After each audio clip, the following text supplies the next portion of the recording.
আমার জ্ঞান হওয়ার পর থেকে আমি যখন ইউনিভার্সিটিতে পড়ি, আপনাদের দৃষ্টি আকর্ষণ করছি, আমি যখন বিশ্ববিদ্যালয়ে পড়ি তখন আমি খুব লক্ষ্য করতাম পার্লামেন্টের সম্পর্কে, খুব আমি সিরিয়াসলি একটা পাঠক ছিলাম। তখন আপনাদের অনেকের বয়স অনেক বেশি হবে, 74 সাল। 74 সালে আমি 75 সালে ইউনিভার্সিটি থেকে বেরিয়েছি, আমার বয়স এরকম 72। আমি 75 সাল থেকে খুব সিরিয়াস থাকতাম, মানে 74 সাল 73 সালে খুব সিরিয়াস পার্লামেন্টে কে কী কথা বলে সেটা শোনার জন্য। তো একটা জিনিস আমি দেখেছি কমন, প্রতি বছর দেখেছি। তখন থেকে আমি কিন্তু বাজেট পড়ি, এটা পড়ি, ওটা পড়ি, পার্লামেন্ট সম্পর্কে জানি। আমি যে পার্লামেন্টে এমপি হবো তখন জানতাম না, নিজের গরজে পড়েছি। তো তখন বলছে সরকারি দল বলতে আসছে এই সীমিত সম্পদ দিয়ে এর চেয়ে ভালো বাজেট আর হয়। এটা হলো সরকারি দলের বক্তব্য একলে। আর বিরোধী দল বলছে গরিব মারা বাজেট মানি না, মানব না। এবং সকলের একটা ব্যানার লেখা থাকে, বাজেট ঘোষণা করবে, দেখবেন 5 মিনিটের মধ্যে ব্যানার নিয়ে বেরিয়ে গেছে, লেখলো কখন, এটা অসুবিধা আছে।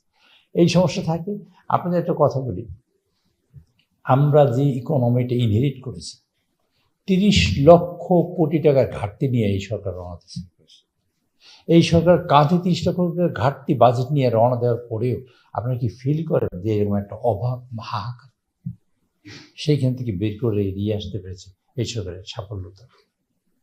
সরকার ফার্মার্স কার্ড দিচ্ছে, সরকার ফ্যামিলি কার্ড দিতে চায়, 10,000 টাকা কৃষি নিয়ে সুদ মুখ করেছে, ইমাম মুয়াজ্জিনদের ভাতা দিয়েছে, তাদের সম্মানিত করেছে, প্রত্যেকটা সেক্টরে তার হাত দিয়েছে এবং প্রত্যেক সেক্টরে কাজ করে। কাজে আন্তরিকতা থাকার কারণে এবং টাকা চুরি না করার কারণে, তাদের দুর্নীতি না হয় তার ব্যাপারে সরকার অত্যন্ত সচেতন। কাজে এইসবের কারণে ইনশাল্লাহ আপনারা একটা নর্মাল একটা ফুরফুর অবস্থা আছে। আমরা আরও ভালো থাকবেন, ভালো রাখার জন্য চেষ্টা করছে এই সরকার। এই সরকার ধরেন আমরা বসে আছি, আমরা যদি ভালো রাখি তাহলে আপনারা স্মরণ রাখবেন। আমরা মন্দ রাখলাম আপনারা, তারপর আপনারা করবেন কি? আমাদের গালিগালাজ করবেন, আমাদের খারাপ বলবেন, বা আমরা ক্ষমতায় থাকলাম না, বা আমরা এখানে দৃশ্যপট থেকে চলে গেলাম, আমাদের কি লাভ হবে? এই যে কেউ চুরি না করতে পারে, দুর্নীতি না হয়, তার জন্য আজকে আলোচনা হয়েছে যে দুর্নীতি দমন কমিশনের কার্যক্রম কীভাবে হবে। এই জন্য এগুলো কাজ সব চলছে। কিছুটা আপনারা তো জানেন রেড টেপিজম আছে এখানে, নীতি আমলাতন্ত্র আছে। আমলাতন্ত্রের কারণে আমরা সবাই ক্ষতিগ্রস্ত হই সবসময়। আপনারা সবাই গিয়ে সব জায়গায় একটা আটকা পড়েন, সেই জায়গাটা আমলাতন্ত্র, একটা ফাইল নড়বে না, চলবে না, ইত্যাদি সব থাকে। এটা সবসময় ছিল, এখনও আছে। আমরা নিরসন করার চেষ্টা করছি যাতে কম কষ্ট পেয়ে মানুষ যেন মানে নির্বিঘ্নে সকল কার্যক্রম করতে পারে, সেই চেষ্টাটা আমরা করছি। এবং সরকার যাতে ভালো চালাতে পারে, দেশের মানুষের কল্যাণ হয়, সর্বোপরি মানুষের একটা ওয়েলফেয়ার স্টেট আমরা দিতে চাই, একটা কল্যাণমুখী রাষ্ট্র করতে চাই, একটা মানবদরদী মানবিক রাষ্ট্র আমরা বানাতে চাই, আর একটা গণতান্ত্রিক রাষ্ট্র বানাতে চাই। গণতান্ত্রিক রাষ্ট্র বানাবার আমাদের অভিপ্রায় আছে। আমরা চেষ্টা করছি আপনাদের সকলের সহযোগিতা চাই। আপনারা সবাই এগিয়ে আসবেন। আমাদের দেশে কিন্তু মানুষ খুব নেগেটিভ কথা সহজে নেয়, আর পজিটিভ কথা কিন্তু নিতে পারে না, নেয় না। পজিটিভ কথা বিশ্বাস করলেও ওরা পড়তে চায় না, নেগেটিভ কথাটা খুব সহজে গ্রহণ করে এবং অনেক পরে, এবং নেগেটিভ চর্চা হয় এখানে অনেক বেশি। যে কারণে আপনি দেখবেন সকল পত্রিকার ফার্স্ট পেজে 10টা নিউজ থাকে, তার 9টাই থাকবে নেগেটিভ, 8টা থাকে নেগেটিভ। আমরা পজিটিভের দিকে আগি না, যে দেশে 54 বছর বয়স, আমরা যখন চলে যাব তারপর পরবর্তী জেনারেশনকে আমরা কী দিয়ে যাব? পরবর্তী প্রজন্মকে আমরা সবাই বাঁচতে পারি। আপনারা সবার ওই যারা বসে আছেন সবাই রাতে ভাত খাবেন, সবাই গাড়িতে চলবেন, সবাই বাড়িতে গিয়ে ঘুমাবেন, প্রত্যেকের সাথে টাকা জড়িত। কাজেই মানুষ যাতে স্বাবলম্বী হয় সেই চেষ্টাটাই আমাদের চেষ্টা। কেউ করে না, আমরা করছি, ফাইন, আমাদের সাথে থাকে।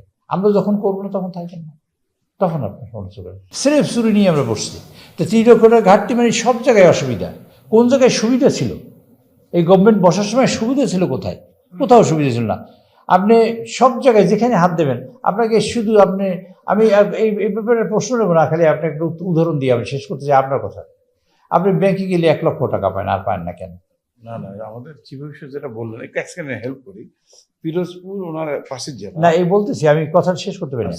আপনার ব্যাংকে গেলে 1 লক্ষ টাকা পান, আর পান না কেন? আইনই করেছি দেশে যে আপনি বেশি টাকা চাইলেও পাবে না দেউলিয়া হইলে, আর দেউলিয়া হবে সেটা তারা জানতেন বলেই তো ব্যাংকগুলোকে দেউলিয়া করে সমগ্র টাকা নিয়ে একদিনে $7 দাম বাড়িয়ে নিতে হয়েছে। 3,500 কোটি টাকা পিরোজপুরে, আজকে এখানে এটা আলোচনা হচ্ছে। 3,500 কোটি টাকার যে কাজ পিরোজপুর আপনি উল্লেখ করলেন, এবং তখন একজন অত্যন্ত সৎ মন্ত্রী ছিলেন, সেই সৎ মন্ত্রী হলেন মানিক মৎস্য, এবং কি যেন মন্ত্রী ছিলেন, একজন নাম কি যেন, অ্যাডভোকেট রেজাউর রহমান। সে বলছে যে সততার পরাকাষ্ঠা দেখিয়ে ছাড়বো। উনি যখন পূর্তমন্ত্রী ছিলেন সেই সময় আপনি টেলিভিশনে বক্তৃতা ছিলেন, আপনাদের নিশ্চয়ই মনে থাকার কথা, আমার সে আপনাদের বেশি মনে থাকার কথা, আমার বয়সের কারণে। সেই সৎ লোকটা 3500 কোটি টাকার 3500 কোটি টাকার মধ্যে একটা ইটও বসায়নি, পরে টাকা খরচ হয়ে গেছে। টাকা খরচ হয়েছে এবং সমগ্র টাকা নিয়ে গেছে। এত বড় একটা সৎ লোক, কাজে এই রকমের টাকা চুরি হয়েছে। ঘাটতি মানে ইন দ্যাট সেন্স।